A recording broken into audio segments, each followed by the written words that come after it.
All right, viewers, we now shift focus to the UK, where the ongoing COVID inquiry into the conduct of former Prime Minister Boris Johnson has revealed that the former Tory leader agreed with some MPs of his party that COVID was nature's way of dealing with old people. The allegation comes from diary entries by former Chief Scientific Advisor Patrick Vallance. Ex-advisor Dominic Cummings told the inquiry that the government had no plan and was in complete chaos.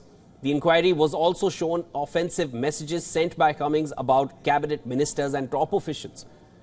Now, Downing Street number 10's former communications director said the pandemic was the wrong crisis for Prime Minister Johnson and that he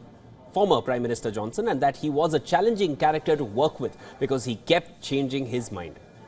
The government's handling of the COVID crisis was laid bare in a day of candid testimony by the Prime Minister's former advisors. The inquiry was shown notes by former Chief Scientific Advisor Patrick Vallance, who wrote of his frustrations in dealing with Mr. Johnson in his diaries.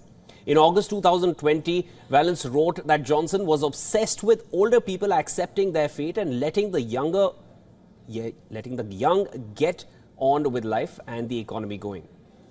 Now, in later notes from December 2020, Vallance wrote that Johnson said his party thinks the whole thing is pathetic and COVID is just nature's way of dealing with old people. Adding, of course, that was a quote unquote, adding that he was not entirely sure he disagreed with them.